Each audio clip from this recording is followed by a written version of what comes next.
Principles of Finance. Nah, ini hanya overview saja dulu dari Principle of Finance itu. Nah, sebelum kita mulai, kita coba lihat untuk learning objectives-nya. Apa sih tujuan dari pembelajaran Principle of Finance itu? Yang pertama, kita bisa lihat di sini ada understand the importance of finance in your personal and professional lives.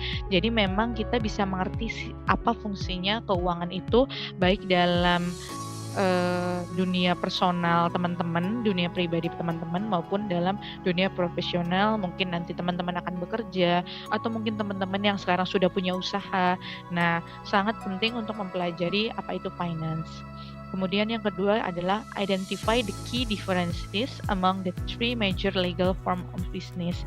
Jadi nanti setelah ini kita akan mempelajari business organizational forms. Nah, di situ teman-teman akan mengetahui bentuk-bentuk bisnis yang ada di dunia ini. Jadi memang sebenarnya mungkin teman-teman sudah paham, oh iya ada bisnis yang seperti ini, tapi mungkin belum paham bahwa ini dikelompokkan menjadi A, dikelompokkan menjadi B, atau dikelompokkan menjadi C.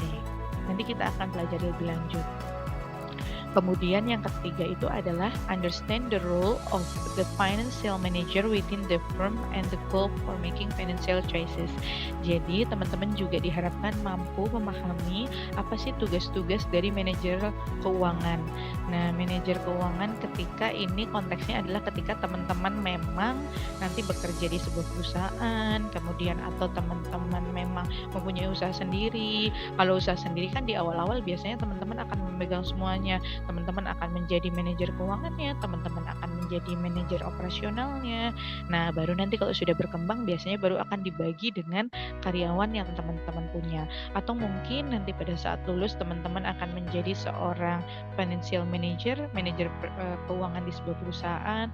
Nah, teman-teman mulai dari hari ini, mulai dari mata kuliah ini mencoba mengerti sebenarnya perannya manajer keuangan itu apa. Dan yang keempat itu adalah explain the 5 principles of finance that form the basis of financial management for both businesses and individuals. Jadi teman-teman diharapkan mampu untuk menjelaskan prinsip-prinsip dasar, kalau di sini 5 prinsip dasar dari keuangan. Jadi yang merupakan dasar dari manajemen keuangan. Jadi nanti 5 prinsip dasar ini untuk kedepannya akan terus terpakai sampai di akhir pembelajaran manajemen keuangan ini. Nah, pertama kita lihat dulu untuk overview atau penjelasan dari finance itu. Jadi apa sih pengertian yang finance? Finance is the study of how people and businesses evaluate investment and raise capital to fund them. Jadi memang keuangan itu berputar kepada, simbolnya keuangan itu berputar kepada urusan uang, kepada urusan duit gitu. Jadi ini adalah mata kuliah di mana memang orang-orang itu belajar untuk mengevaluasi investasi dan juga meningkatkan modal untuk mendanai baik usaha mereka maupun memang usaha di tempat di mana mereka bekerja. Jadi finance memang hanya sekitar permasalahan meningkatkan keuangan dan mengevaluasi keuangan tersebut. Mengevaluasi keuangan di sini baik laporan keuangannya maupun mengevaluasi investasinya. Nah, kemudian ini adalah 3 basic questions addressed by the study of finance. Pertama, what long-term investment should the firm undertake?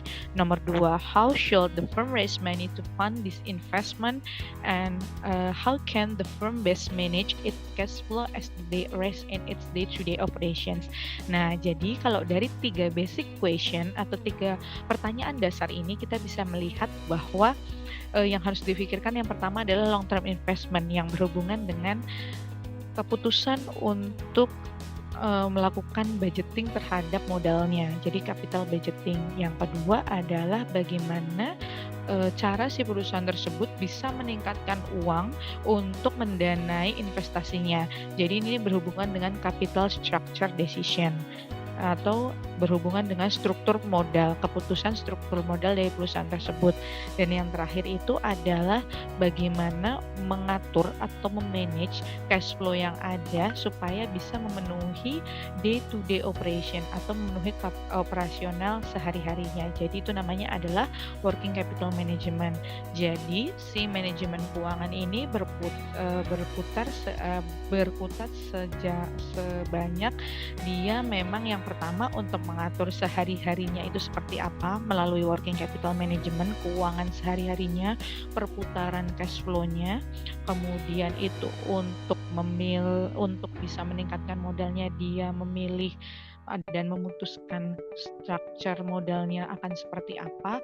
Apakah nanti kalau teman-teman nanti akan pelajari structure modalnya misalnya 50% dari saham, kemudian 50% dari obligasi, atau nanti 50% dari modal pemilik, kemudian 30% saham, 20% obligasi itu.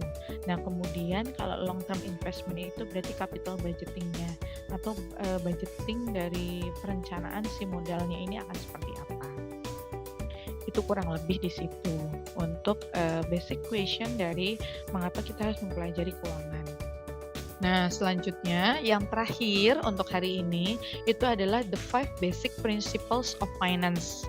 Nah, basic-basicnya itu ada apa saja? Nah, jadi basic-basic ini kedepannya akan terus menjadi dasar untuk teman-teman pelajari manajemen keuangan di semester ini. Nah, basicnya ada 5. Prinsipal yang pertama itu adalah money has a time value.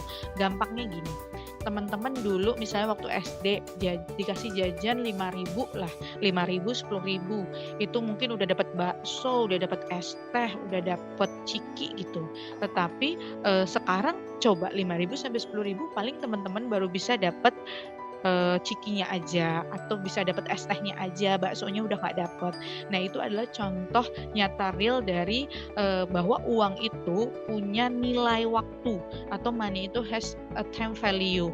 Nah, yang menyebabkan hal tersebut adalah salah satu dampaknya dari adanya inflasi. Jadi ketika inflasi itu kan memang setiap tahun itu cenderung mengalami peningkatan. Nah, dari hal tersebut menyebabkan harga beli itu menjadi semakin tinggi setiap tahunnya, sehingga si uang ini punya nilai yang berbeda antara tahun ke tahun seperti itu. Makanya money itu has a time value.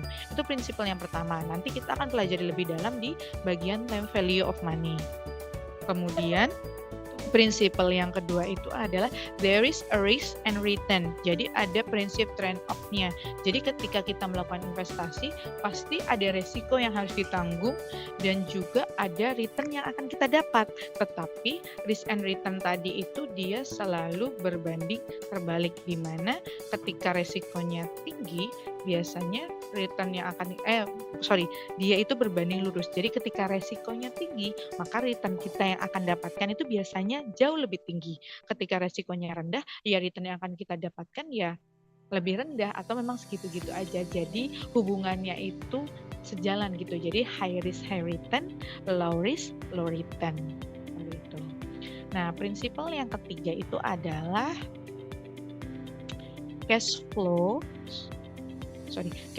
are the source of value. Jadi ketika kita ingin melihat value dari sebuah perusahaan, kita bisa melihat dari bagaimana cash flow-nya, bagaimana cash flow itu baik atau tidak.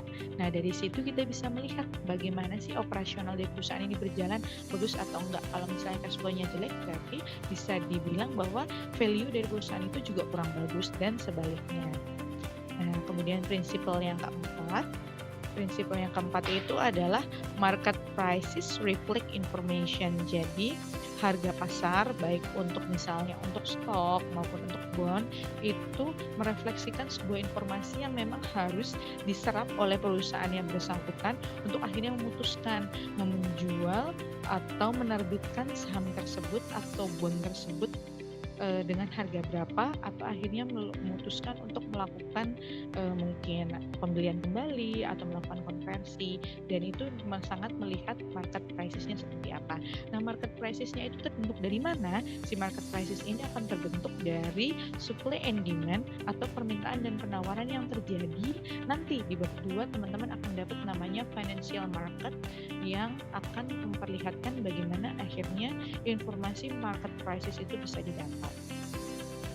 Dan yang terakhir itu adalah individuals respond to incentive. Jadi memang setiap orang itu di sini disebutkan bahwa manager as agents respond to incentives they are given in the workplace.